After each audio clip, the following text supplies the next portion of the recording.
નમસ્કાર વિદ્યાર્થી મિત્રો, શ્રી અને Shrimati PK Kotawala arts college પાટણના ડૉક્ટર અલ્પેશ પટેલના આપ સૌને નમસ્કાર. મિત્રો, અગાઉના વિડીયોમાં આપણે અર્થશાસ્ત્રના સ્વરૂપ વિશે ચર્ચા કરી હતી કે અર્થશાસ્ત્ર એક વિજ્ઞાન તરીકે, વાસ્તવલક્ષી વિજ્ઞાન તરીકે અર્થશાસ્ત્રનો અભ્યાસ, આદર્શલક્ષી વિજ્ઞાન તરીકે અર્થશાસ્ત્રનો અભ્યાસ, અર્થશાસ્ત્ર કલા તરીકે, આ બધા મુદ્દા આપણે એમાં જોયા હતા.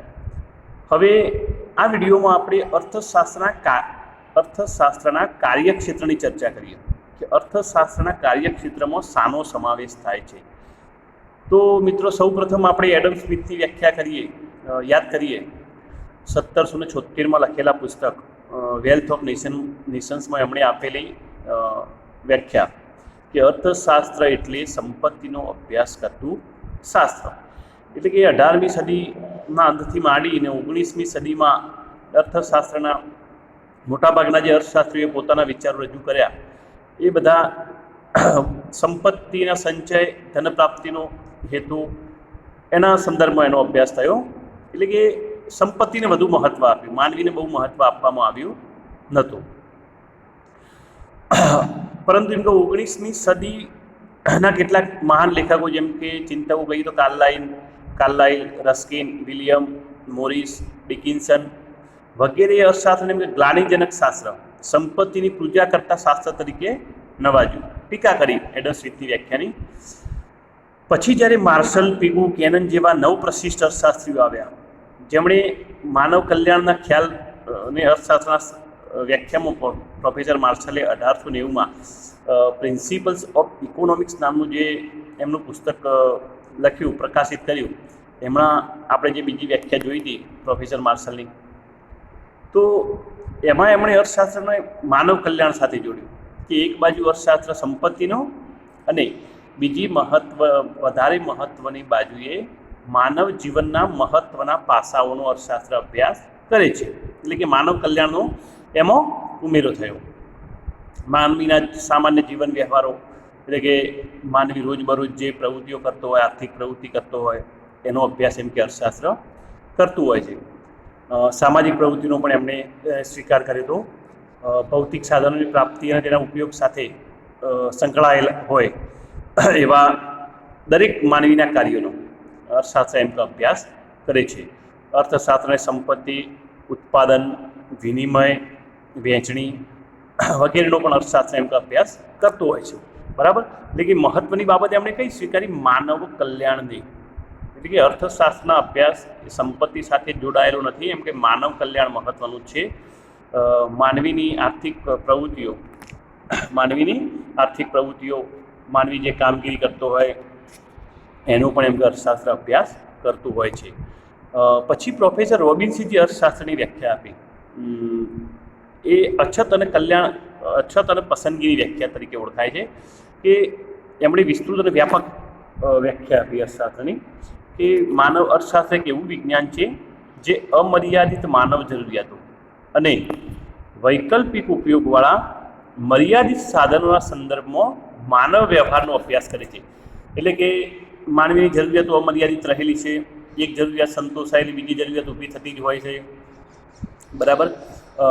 માનવીને મહદઅંશે મેક્સિમમ બધા અપવાદરૂપ વ્યક્તિને બાદ કરતા કોઈ પણ વ્યક્તિ સંતોષી નથી. એક જરૂરિયાત પૂરી થાય એટલે બીજી જરૂરિયાત ઉદ્ભવતી હોય છે. આવકમાં થોડોક વધારો થાય તો એનાથી પણ વધુ આવકમાં વધારો કરવાની એની ઈચ્છા હોય. સતત વ્યક્તિ આર્થિક પ્રવૃત્તિ કરતો રહેતો હોય વધુને વધુ. કેમ કે સંતોષી નથી, એને વધુને વધુ ધન પ્રાપ્ત કરવું છે, વધુને વધુ આવક પ્રાપ્ત કરવી છે, વધુને વધુ સુખાકારી પ્રાપ્ત કરવી છે. એટલે કે રોબિન્સના મતે માનવ જરૂરિયાતો અમર્યાદિત છે, જેની સામે જરૂરિયાત સંતોષવાના સાધનો મર્યાદિત છે. અને આ સાધનોનો વૈકલ્પિક ઉપયોગ છે, એટલે કે જુદા જુદા ઉપયોગો છે. એટલે આ સાધનોના સંદર્ભમાં, મર્યાદિત સાધનોના સંદર્ભમાં અમર્યાદિત માનવ જરૂરિયાતો, એટલે કે સાધનોની અછત છે અને જરૂરિયાતો અમર્યાદિત છે. એટલે જરૂરિયાતોની પસંદગી કરવાની છે, અગ્રતા આપવાનો છે કે કઈ જરૂરિયાત પહેલી સંતોષવી, કઈ જરૂરિયાત પછી સંતોષવી અથવા તો ભવિષ્ય ઉપર ઠેલવી. એટલે કહેવાનો મતલબ કે અછત અને પસંદગીનું શાસ્ત્ર, અર્થશાસ્ત્ર એટલે એ પ્રોફેસર રોબિન્સની વ્યાખ્યા. હવે અર્થશાસ્ત્રનું સ્વરૂપ કાર્યક્ષેત્ર સમય અનુસાર એમ તો આ વ્યાખ્યાઓ અનુસાર આપણે જોઈએ તો બદલાતું રહ્યું છે. પરંતુ અર્થશાસ્ત્રના કાર્યક્ષેત્રમાં મહત્વની કઈ બાબતોનો સમાવેશ થાય છે? બરાબર, માનવી જે આર્થિક પ્રવૃત્તિઓ કરતો હોય એટલે કે બદલાની અપેક્ષાથી આજીવિકા માટે આદરવી પડતી પ્રવૃત્તિઓ એટલે કે આવક મેળવવા અથવા ખર્ચવાના હેતુથી કરવામાં આવતી માનવીની પ્રવૃત્તિ એટલે આર્થિક પ્રવૃત્તિ, આપણે જેને આર્થિક પ્રવૃત્તિ તરીકે ઓળખીએ છીએ.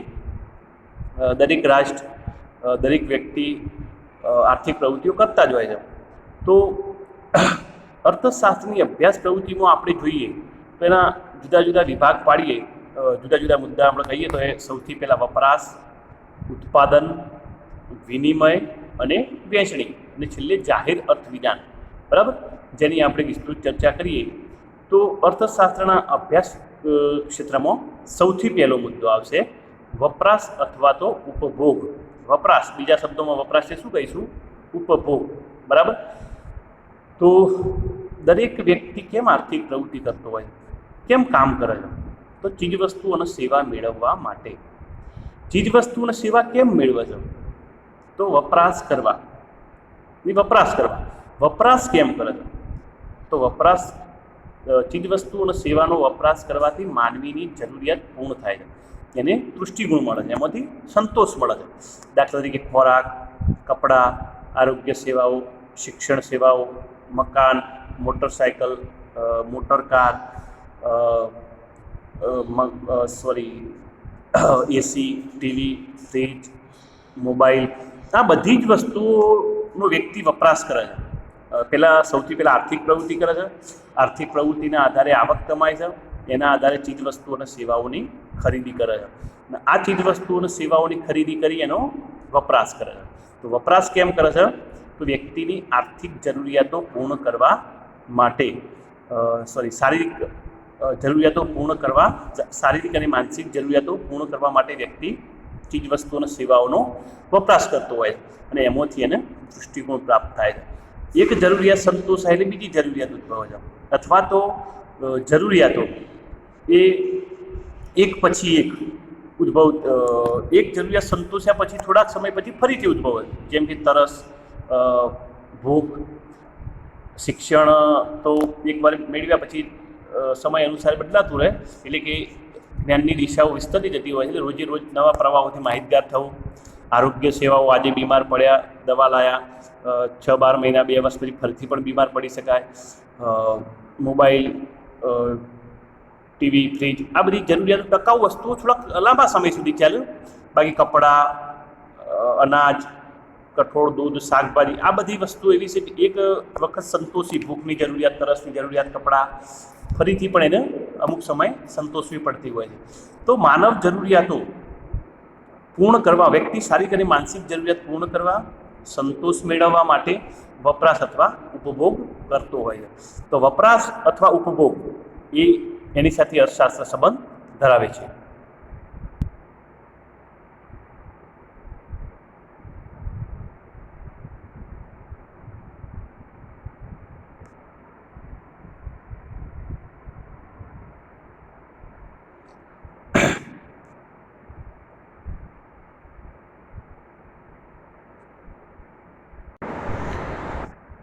વપરાશ પછી ઉપભોગ અથવા વપરાશ પછી બીજો મુદ્દો છે એનો ઉત્પાદન. તો ઉત્પાદન શાનું થાય? તો ચીજવસ્તુ અને સેવાઓનું. માનવી આર્થિક પ્રવૃત્તિ કરતો હોય છે, એ આર્થિક પ્રવૃત્તિ દ્વારા શું કરે છે? ચીજવસ્તુ અને સેવાઓનું ઉત્પાદન કરતો હોય છે. જેમ કે શારીરિક શ્રમ દ્વારા અથવા તો માનસિક શ્રમ દ્વારા વ્યક્તિની ચીજવસ્તુ અને સેવાઓનું ઉત્પાદન કરે છે. આ ઉત્પાદન શાના માટે કરે છે? વપરાશ કરવા. વપરાશથી અથવા ઉપભોગથી એને દૃષ્ટિકોણની પ્રાપ્તિ થતી હોય છે. તો ઉત્પાદન કરવા માટે મુખ્ય 4 સાધનો છે: ભૂમિ, મૂડી, શ્રમ અને નિયોજક. 4 સાધનોની મદદથી માનવી ચીજવસ્તુ અને સેવાઓનું ઉત્પાદન કરતો હોય છે. ઉત્પાદનમાં જુદી જુદી પદ્ધતિઓનો સમાવેશ થાય, જેમ કે મૂડી પ્રધાન ઉત્પાદન પદ્ધતિ, શ્રમ પ્રધાન ઉત્પાદન પદ્ધતિ. જે દેશો અલ્પ વિકસિત અથવા તો પછાત હોય, એમાં વધુ વસ્તીવાળા હોય, ત્યાં મોટાભાગે મૂડી પ્રધાન ઉત્પાદન પદ્ધતિ, શ્રમ પ્રધાન ઉત્પાદન પદ્ધતિનો ઉપયોગ થશે. વિકસિત દેશો વિશ્વના અથવા તો ઓછા માનવ શ્રમવાળા, ઓછી વસ્તીવાળા દેશો છે ત્યાં મોટાભાગે મૂડી પ્રધાન ઉત્પાદન પદ્ધતિનો ઉપયોગ થતો હોય છે. તો કહેવાનો મતલબ કે વપરાશ અથવા ઉપભોગ માટે ચીજવસ્તુ અને સેવાઓની જરૂરિયાત રહેલી છે. આ ચીજવસ્તુ અને સેવાઓનું ઉત્પાદન માનવીઓ દ્વારા જ થતું હોય છે. માનવી જે આર્થિક પ્રવૃત્તિ કરે છે એનાથી ચીજવસ્તુ અને સેવાઓનું ઉત્પાદન કરતો હોય. દાખલા તરીકે અનાજ, શાકભાજી, કપડાં, મકાનો, દુકાનો, સાબુ, તેલ, ટીવી, ફ્રીજ, મોબાઈલ, આરોગ્ય સેવાઓ, શિક્ષણ સેવાઓ, વીમા, બેન્કિંગ, આ બધી જ ચીજ વસ્તુઓ અને સેવાઓનું ઉત્પાદન વ્યક્તિ ઉત્પાદનના 4 સાધન દ્વારા મેળવતો હોય છે. ભૂમિ, શ્રમ, મૂડી અને નિયોજક દ્વારા. ઉત્પાદન ખાનગી ધોરણે પણ થતું હોય અને ઉત્પાદન જાહેર ક્ષેત્રે પણ, એટલે કે ખાનગી લોકો, ઉદ્યોગો, કારખાના ખાનગી માલિકીના હોય, ખેતી અને જાહેર ઉદ્યોગો હોય, રેલવે, તાર ટપાલ, સંદેશા વ્યવહાર. તો આરોગ્ય સેવાઓ જાહેર ક્ષેત્રની હોય, ખાનગી ક્ષેત્રની હોય. શિક્ષણ જાહેર ક્ષેત્રે હોય, સામે ખાનગી શાળા, કોલેજો, સ્કૂલો હોય. તો કહેવાનો મતલબ કે ચીજવસ્તુઓ અને સેવાઓનું ઉત્પાદન એ માનવી માટે છે. માનવીની જરૂરિયાત સંતોષવા માટે એનું ઉત્પાદન થશે, બજાર દ્વારા એનું વેચાણ થશે, ખાનગી વસ્તુઓનું વ્યક્તિ ખરીદશે અને પોતાની જરૂરિયાત પૂર્ણ કરશે. પછી ત્રીજો મુદ્દો છે વિનિમય. વિનિમય કોને કહીશું? તો ચીજવસ્તુ અને સેવાઓનું જે ઉત્પાદન થયું એની વ્યક્તિઓને વચ્ચે વહેંચણી, વ્યક્તિઓને પહોંચતું કરવું, વ્યક્તિઓ સુધી પહોંચાડવું, એટલે કે વિનિમય એટલે વેપાર, બરાબર, લેવડ દેવડ. તો આજે આપણે જાણીએ કોઈ વ્યક્તિ સ્વાવલંબી નથી, કોઈ દેશ સ્વાવલંબી નથી. એક દેશે બીજા દેશ પર, એક વ્યક્તિએ બીજા વ્યક્તિ પર આધાર રાખવો પડતો હોય છે. વિશ્વનો અત્યારે જોઈએ, વિશ્વમાં આંતરરાષ્ટ્રીય વેપાર ખૂબ જ વધ્યો છે. કેમ કે કેટલાક દેશોમાં ક્રૂડ ઓઇલ, પેટ્રોલ, ડીઝલનો જથ્થો વધુ છે, તો અમુક વસ્તુઓનું ઉત્પાદન ત્યાં થતું નથી, બરાબર. તો ભારત જેવા દેશોમાં ચા, કોફી, ખેતી ક્ષેત્રે ચોખા, મગફળી એનું મોટા પ્રમાણે ઉત્પાદન થાય. સામે પેટ્રોલ, ડીઝલ આપણી જરૂરિયાતના આપણે 80% વિદેશથી લાવવું પડે. એટલે કે આમ વિશ્વના બધા જ દેશોમાં એક દેશે બીજા દેશ પર આધાર રાખવો પડતો હોય છે, બરાબર. કારણ કે કોઈ કુદરતી બક્ષિસ, કોઈ દેશ વિસ્તાર એવો હોય કે જ્યાં ક્રૂડ ઓઇલ પુષ્કળ પ્રમાણમાં હોય, આરબ કન્ટ્રીઓમાં, આરબ દેશોમાં, પણ સામે જંગલ રણ વિસ્તાર વધુ હોય તો ખેતી પૂરતા પ્રમાણમાં ન થતી હોય, તો ફ્રૂટ, શાકભાજી અથવા તો ચોખા, તેલ, આ બધું વિદેશમાંથી આયાત કરતા હોય, ચા, કોફી, આ બધું. તો કહેવાનો મતલબ કે વિનિમય એટલે કે વસ્તુઓની લેવડ દેવડ, બરાબર. પહેલાં સાટા પદ્ધતિ ઉપયોગમાં હતી, દેશની વાત કરી તો વસ્તુના બદલામાં વસ્તુ, નાણાંની શોધ થઈ, પછી નાણાંના આધારે વસ્તુનું કિંમત, મૂલ્ય નાણાંમાં અંકાતું થયું, એટલે વસ્તુ લેવડ દેવડ માટે નાણું માધ્યમ બન્યું. એટલે ચીજ વસ્તુઓ અને સેવાઓનું જે ઉત્પાદન થાય એનો વિનિમય થાય. જેને એની જરૂર હશે એ બજારમાંથી ખરીદશે, બરાબર, અને એનો ઉપયોગ કરી, વપરાશ કરી, ઉપભોગ કરી અને તૃષ્ટિગુણ અથવા સંતોષ મેળવશે, પોતાની જરૂરિયાત પૂર્ણ કરશે. ચીજ વસ્તુઓ હોય, સામે સેવાઓ હોય, આરોગ્ય સેવાઓ, શિક્ષણ સેવાઓ, બેન્કિંગ, વહાણવટો, સંદેશા વ્યવહાર, વાહન વ્યવહાર. તો આ બધી ચીજ વસ્તુઓ અને સેવાઓનું બજાર દ્વારા વિનિમય થશે અને વ્યક્તિ પોતાની જરૂરિયાત મુજબ એની ખરીદી કરી એનો વપરાશ કરશે, પોતાની શક્તિ અને જરૂરિયાત મુજબ.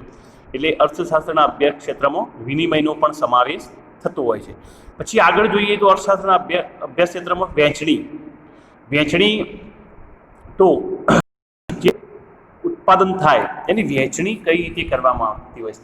સામાન્ય રીતે આપણે આવકના સંદર્ભમાં એની ચર્ચા કરીશું કે ઉત્પાદનના મુખ્ય 4 સાધનો ભૂમિ, શ્રમ, મૂડી અને નિયોજક.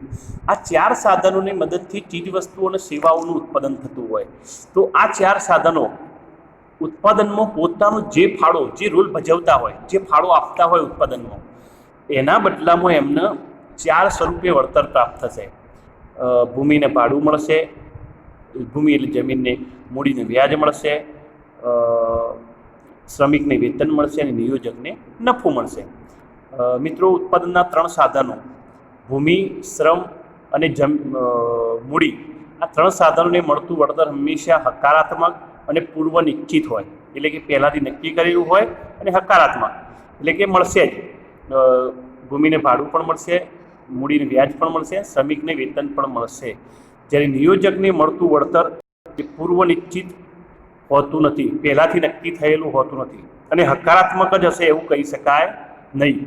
નકારાત્મક પણ હોઈ શકે, એટલે કે દરેક વખતે નફો જ મળશે એવું કહી શકાય નહીં. કેટલીક વાર ખોટ પણ જશે. બરાબર, દરેક વખતે એમ કે નિયોજકને નફો જ મળશે એવું નહીં, કેટલાક સંજોગોમાં ખોટ પણ જાય. બરાબર ને, આપણે બધા જાણીએ છીએ કે બધા જ નિયોજક સફળ થતા નથી. કેટલાક 2, 5, 10% નિયોજક નિષ્ફળ પણ જાય, કેટલાક સંજોગોમાં ખોટ પણ જતી હોય છે.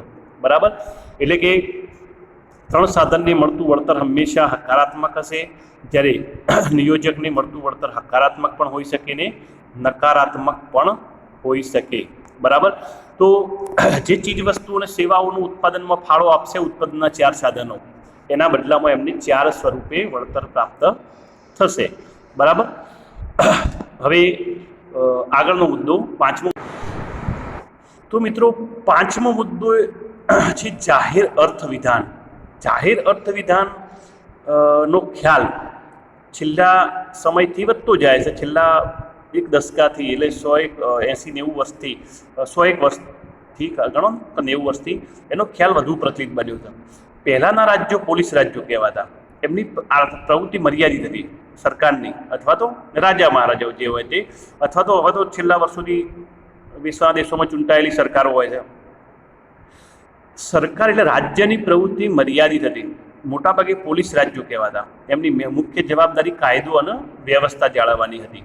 પરંતુ 1929થી મહામંદી પછી જે કેઇન્સે જનરલ થિયરી નામનું પુસ્તક લખ્યું, એ પુસ્તકમાં એમણે રાજકોષીય નીતિની હિમાયત કરી અને સરકારની ભૂમિકાનું મહત્ત્વ એમણે દર્શાવ્યું કે મંદી અથવા મંદીમાંથી દેશને બહાર કાઢવા સરકારની ભૂમિકા અનિવાર્ય રહેલી છે.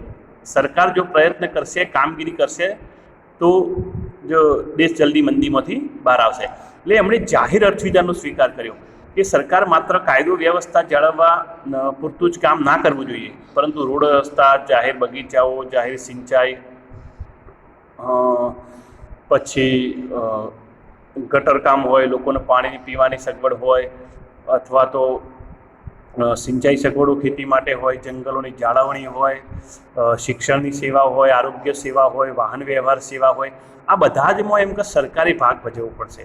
સરકારે પોતાની ભૂમિકા ભજવવી પડશે અને લોકોની સુખાકારી થાય, લોકોનું કલ્યાણ થાય એ મુજબ સરકારે પણ કામ કરવું પડશે. જાહેર અર્થવિધાનનો ખ્યાલ છેલ્લા વર્ષોમાં ઘણો વધી ગયો છે અને વિશ્વનો દરેક દેશ, મૂડીવાદ હોય તો એમાં પણ નિયંત્રિત મૂડીવાદ આવી ગયો છે, સમાજવાદ હોય તો એમાં પણ બજાર સમાજવાદ. બરાબર, સમાજવાદમાં જાહેર સેવાઓ મોટાભાગે, એટલે મહત્તમ બધી જાહેર સેવાઓ હતી. મૂડીવાદમાં બધું ખાનગી હતું, પણ ત્યાં નિયંત્રિત મૂડીવાદ આવી ગયો, સરકારની ભૂમિકા વધી ગઈ. ભારત જેવા મિશ્ર તંત્રમાં તો આપણે જાણીએ છીએ કે શિક્ષણ ક્ષેત્રે, આરોગ્ય ક્ષેત્રે, વાહન વ્યવહાર ક્ષેત્રે, રોડ રસ્તા, પુલો, બાગ બગીચાઓ, સિંચાઈ, ડેમ, મોટા મોટા ડેમ બનાવવા, સંરક્ષણ, ઉર્જા, વીજળી, આ બધા જમાં સરકારની ભૂમિકા વધી ગઈ છે. સરકાર પ્રજાની સુખાકારી થાય, પ્રજાનું કલ્યાણ થાય એ માટે સતત પ્રયત્નશીલ રહેતી હોય છે. તો મિત્રો, આ થયો આપણો પ્રશ્ન. ત્રીજો પ્રશ્ન, અર્થશાસ્ત્રનું કાર્યક્ષેત્ર. તો અર્થશાસ્ત્રના કાર્યક્ષેત્રમાં આપણે 5 મુદ્દાઓની ચર્ચા કરી. સૌથી પહેલાં વપરાશ અથવા ઉપભોગ, ઉત્પાદન, વિનિમય, વહેંચણી અને જાહેર અર્થવિધાન. આ 5 મુદ્દા આપણે જોયા. ટૂંક નોટ તરીકે, શોર્ટ નોટ તરીકે આ પ્રશ્ન આવતો હોય છે. હવે આપણે આપણા પહેલા યુનિટનો છેલ્લો પ્રશ્ન જોઈએ. બરાબર, પહેલા યુનિટના 3 પ્રશ્નો જોયા, હવે ચોથો અને છેલ્લો પ્રશ્ન જોઈ લઈએ. અર્થશાસ્ત્રમાં એના અભ્યાસ ક્ષેત્રમાં એકમલક્ષી અને સમગ્રલક્ષી 2 ભાગ રહેલા છે. અર્થશાસ્ત્ર એકમલક્ષી અર્થશાસ્ત્ર તરીકે અને અર્થશાસ્ત્ર સમગ્રલક્ષી અર્થશાસ્ત્ર તરીકે, એની આપણે અહીં ચર્ચા કરીએ આગળ. બરાબર, તો મિત્રો અર્થશાસ્ત્રમાં જે વિશ્લેષણ ઘટનાઓ જે બનાવો બનતા હોય છે, જે અર્થશાસ્ત્ર અભ્યાસ કરતું હોય છે, એમાં એક એકમલક્ષી એટલે કે માઇક્રો ઇકોનોમિક્સ અને બીજું સમગ્રલક્ષી એટલે મેક્રો ઇકોનોમિક્સ. ટૂંકમાં કહીએ તો એક એકમનો અભ્યાસ કરવો એટલે એકમલક્ષી અર્થશાસ્ત્ર અને સમગ્રનો ઘણા બધા એકમોનો સાથે અભ્યાસ એટલે સમગ્રલક્ષી અર્થશાસ્ત્ર. થોડીક વ્યાખ્યાઓ જોઈ લઈએ. પ્રોફેસર બોલ્ડિંગના મતે એકમલક્ષી અર્થશાસ્ત્ર એ વ્યક્તિગત પેઢીઓ, કુટુંબો, ભાવો, વેતન, આવક, ઉદ્યોગોના વ્યક્તિગત ધોરણે અભ્યાસ કરે. એટલે કોઈ વ્યક્તિગત પેઢી હોય કે રિલાયન્સ ઇન્ડસ્ટ્રી એનો અભ્યાસ હોય, કોઈ વ્યક્તિગત કુટુંબ હોય, કોઈ ચોક્કસ વસ્તુનો ભાવ હોય, લોકોના વેતન હોય એટલે પગાર હોય, આવક હોય, ઉદ્યોગ, કોઈ વ્યક્તિગત ઉદ્યોગના એક જ ફેક્ટર રિલાયન્સ ઇન્ડસ્ટ્રીના એના કુટુંબની આવક, એના કામ કરતા કર્મચારીના વેતનો, ભાવો, ચીજવસ્તુના ભાવો, આ વ્યક્તિગત ધોરણે એક અભ્યાસ થાય એટલે એકમલક્ષી. બરાબર. મોરિસ ડોબ શું કહે છે કે એકમલક્ષી અર્થશાસ્ત્ર અર્થતંત્રની સૂક્ષ્મ બાબતોનો અભ્યાસ કરે છે, જેમ કે કુટુંબો, પેઢીઓ, ઉદ્યોગો આના આંતર સંબંધોનું વિશ્લેષણ કરે. કોઈ એક કુટુંબ, કોઈ એક પેઢી, કોઈ એક ઉદ્યોગ એનો અભ્યાસ થાય એટલે એકમલક્ષી અર્થશાસ્ત્ર. બરાબર. ગાર્ડનર ઓકલે જણાવે છે કે એકમલક્ષી અર્થશાસ્ત્ર કુલ ઉત્પાદનમાં જુદા જુદા ઉદ્યોગોની પેદાશો અને પેઢીઓને વિભાજન કરી સાથે હરીફ જૂથો વચ્ચે ઉત્પાદનના સાધનની ફાળવણી સાથે સંકળાયેલ છે. એટલે કે જુદા જુદા ઉદ્યોગો, પેઢીઓ એનું વિભાજન, કે એક્સ પેઢીનો અભ્યાસ, એની આવક, ઉત્પાદન સામે વાય પેઢીની આવક, ઉત્પાદન, એની સરખામણી. બરાબર. એટલે કે કોઈ એક બાબતનો, કોઈ વ્યક્તિગત પેઢી, કુટુંબ, ભાવ આની ચર્ચા જ્યારે કરતા હોય એટલે એકમલક્ષી અર્થશાસ્ત્ર. જ્યારે સમગ્રની ચર્ચા કરીએ ત્યારે બધાની સાથે ચર્ચા કરીએ એટલે સમગ્રલક્ષી અર્થશાસ્ત્ર. પ્રોફેસર RGD એલન જણાવે છે કે બૃહદ આર્થિક સમગ્ર જથ્થા વચ્ચેનો અભ્યાસ એટલે સમગ્રલક્ષી અર્થશાસ્ત્ર. બૃહદ આર્થિક સમગ્ર જથ્થા કે કોઈ આપણા દેશની રાષ્ટ્રીય આવકનો અભ્યાસ કરીએ, જીડીપીનો અભ્યાસ કરીએ, દર વર્ષે જીડીપીના આંકડાઓ જાહેર થતા હોય છે. બરાબર. રાષ્ટ્રીય ઉત્પાદન, ખેતી ક્ષેત્રનું ઉત્પાદન, સેવા ક્ષેત્રનું ઉત્પાદન, ઉદ્યોગ ક્ષેત્રનું ઉત્પાદન, એટલે કે જીડીપીમાં ખેતી ક્ષેત્રનો ફાળો, ઉદ્યોગ ક્ષેત્રનો ફાળો, સેવા ક્ષેત્રનો ફાળો, આ બધાની ગણતરી કરીને પછી જે જીડીપી આવે નક્કી થાય છે દેશનો 4%, 5%, જે પણ નક્કી થાય દાખલા તરીકે, એના અભ્યાસને આપણે શું કહીશું તો સમગ્રલક્ષી અર્થશાસ્ત્ર. કે દેશના બધા જ ઉત્પાદનની ચર્ચા કરી અને પછી એનો સરવાળો કરી પછી એનો છેલ્લો આંકડો આવ્યો. દેશની બેરોજગારી, બરાબર, દેશમાં વેતન દર. તો જ્યારે સમગ્ર બાબતનો એક સાથે અભ્યાસ થાય એને સમગ્રલક્ષી અર્થશાસ્ત્ર આપણે કહીશું. દેશના ઉદ્યોગ ક્ષેત્રનું ઉત્પાદન, ખેતી ક્ષેત્રનું ઉત્પાદન, આ બધી જ્યારે ચર્ચા સાથે થાય આખા દેશના સંદર્ભમાં એને આપણે સમગ્રલક્ષી અર્થશાસ્ત્ર કહીશું. પ્રોફેસર બોલ્ડિંગ જણાવે છે કે આર્થિક પ્રવૃત્તિના સર્વસામાન્ય સરેરાશ અને સમગ્રલક્ષી જથ્થાનો અભ્યાસ એટલે સમગ્રલક્ષી અર્થશાસ્ત્ર. શું કહે છે? આર્થિક પ્રવૃત્તિના સર્વસામાન્ય સરેરાશ અને સમગ્રલક્ષી જથ્થાનો, એટલે કે આર્થિક પ્રવૃત્તિના સર્વસામાન્ય સરેરાશ એટલે કે સમગ્ર દેશના સંદર્ભમાં જે આર્થિક પ્રવૃત્તિઓ થતી હોય એનું, અને સમગ્રલક્ષી જથ્થાનો અભ્યાસ એટલે બધી જ બાબતોનો એક સાથે અભ્યાસ એટલે સમગ્રલક્ષી અર્થશાસ્ત્ર. ગાર્ડનર ઓકલે જણાવે છે કે બહુ સરસ એમણે વાત કરી છે બુકમાં આપીને, ઉદાહરણ આપીને, કે જંગલમાં આવેલા વૃક્ષોની એકબીજાથી સ્વતંત્ર રીતે અભ્યાસ કરવાને બદલે સમગ્ર જંગલનો અભ્યાસ એટલે સમગ્રલક્ષી અર્થશાસ્ત્ર. એટલે કે જંગલમાં ઘણા બધા વૃક્ષો હોય, લાખો વૃક્ષો હોય કે હજારો વૃક્ષો હોય, તો કોઈ એક જ વૃક્ષનો અભ્યાસ કરીએ, કોઈ લીમડાનું વૃક્ષ રહેલું જંગલમાં અથવા તો બાવળનું, કેટલા વર્ષ જૂનું છે, કેટલા કનફૂટ એમાંથી લાકડું નીકળશે, એની ઊંચાઈ કેટલી છે, બરાબર, એના થડનો ઘેરાવો કેટલો છે, આ બધાનો અભ્યાસ એક જ વૃક્ષનો કરીએ તો એકમલક્ષી અર્થશાસ્ત્ર. જ્યારે જંગલમાં રહેલા બધા જ વૃક્ષોનો 25 પ્રકારના વૃક્ષો હોય તો એ બધા જ વૃક્ષોનો એક સાથે જ્યારે આપણે અભ્યાસ કરીએ તો એને સમગ્રલક્ષી અર્થશાસ્ત્ર કહીશું. કે 25 પ્રકારના જુદા જુદા વૃક્ષો હોય, કેટલા સમયથી જંગલમાં જૂનામાં જૂનું વૃક્ષ કયું છે, અથવા તો કુલ કેટલા ઘનફૂટ લાકડું જંગલમાંથી મળશે, આ બધાનો જ્યારે એક સાથે અભ્યાસ કરીએ તો એને શું કહીશું? સમગ્રલક્ષી અર્થશાસ્ત્ર. હવે આપણે ટૂંકમાં એની એકમલક્ષી અને સમગ્રલક્ષી અર્થશાસ્ત્રની થોડી ચર્ચા કરી લઈએ. તો એકમલક્ષી અર્થશાસ્ત્રમાં આપણે કહીએ કોઈ વ્યક્તિગત અભ્યાસ, કોઈ વ્યક્તિગત પેઢીનો અભ્યાસ, બરાબર. જેમ કે વસ્તુની કિંમતમાં ઘટાડો થતાં વ્યક્તિગત ગ્રાહકો માંગ વધારે છે, તેથી કુલ માંગમાં વધારો થાય છે. એટલે કે વસ્તુની કિંમત ઘટતા વ્યક્તિગત ગ્રાહકો માંગ વધારે, તેથી વસ્તુની માંગમાં વધારો થાય કોઈ એક વસ્તુની, બરાબર. જેમ કે મોટરસાઇકલના ભાવમાં ઘટાડો થાય તો લોકો એની માંગ વધારે, બરાબર. તો કેટલી કિંમત ઘટી, કેટલી માંગમાં વધારો થયો, એનો અભ્યાસ કરીએ તો એ એકમલક્ષી અર્થશાસ્ત્ર. આમ કિંમત અને માંગ વચ્ચેનો સંબંધ સમજાવવામાં એકમલક્ષી અર્થશાસ્ત્રની પદ્ધતિ ઉપયોગી થાય છે. પ્રોફેસર માર્શલ, પ્રોફેસર પેરેટો જેવા અર્થશાસ્ત્રીઓ એમ કે એકમલક્ષી અર્થશાસ્ત્રની પદ્ધતિની ઉપયોગથી સમતુલા અને ઇષ્ટમ સ્થિતિની સમજૂતી આપે છે. પ્રોફેસર માર્શલે કરતા સીમાંત દૃષ્ટિકોણનો નિયમ આપ્યો, માંગનો નિયમ આપ્યો, પુરવઠાનો નિયમ આપ્યો, બરાબર. તો આ બધા ખ્યાલો પ્રોફેસર પેરેટોએ જે પોતાના સિદ્ધાંત આપ્યા, મહત્તમ સામાજિક કલ્યાણલક્ષી અર્થશાસ્ત્રનો સિદ્ધાંત આપ્યો, એ બધા વ્યક્તિગત સમતુલાના આધારે પ્રોફેસર માર્શલે જણાવ્યું છે કે વ્યક્તિ જેમ જેમ વસ્તુનો ઉપભોગ એક જ સમયે સમાન ગુણી વસ્તુનો ઉપભોગ જેમ જેમ વધારશે તેમ તેમ પ્રત્યેક વધારાના એકમોથી પ્રાપ્ત થતો સીમાંત દૃષ્ટિકોણ ઘટતો જાય છે. વ્યક્તિગત ધોરણે એનો અભ્યાસ કરવામાં આવે છે. તો આમ એક જ બાબતનો જ્યારે અભ્યાસ થાય એને એકમલક્ષી અર્થશાસ્ત્ર કહીશું. આપણે જે જંગલની વાત કરી, એક જ વૃક્ષનો અભ્યાસ થાય તેમ સમગ્રલક્ષી અર્થશાસ્ત્રની અભ્યાસની જ્યારે વાત કરીએ તો એમાં દેશમાં કુલ સામાન્ય કિંમત, કુલ પુરવઠો વસ્તુઓનો, કુલ બચત, કુલ મૂડીરોકાણ, કુલ આવક, દેશની કુલ રોજગારી, દેશની રાષ્ટ્રીય આવક એટલે કે જીડીપી, દેશનું કુલ ઉત્પાદન ચીજવસ્તુ સેવાઓનો, આ બધી જ ઘટનાઓ, કેમ કે દેશની કુલ બેરોજગારી કે ભાઈ 10% બેરોજગારી છે, કુલ વસ્તીના કામ કરવા યોગ્ય વ્યક્તિઓમાંથી 10% બાળકો અને વૃદ્ધોને છોડીને 10% બેકાર છે. તો એ સમગ્રલક્ષી અર્થશાસ્ત્રનો અભ્યાસ થયો કે ભાઈ દેશમાં જીડીપી, આપણે મેં ઉદાહરણ આપ્યું તેમ કે આ વર્ષનો 5.2% રહ્યો, તો એમાં દરેક વસ્તુનું ઉત્પાદનનું મૂલ્ય આવી ગયું. ચીજવસ્તુ, સેવા, ખેતી ક્ષેત્ર, ઉદ્યોગ ક્ષેત્ર, સેવા ક્ષેત્ર, દરેક વસ્તુ એમાં આવી ગઈ.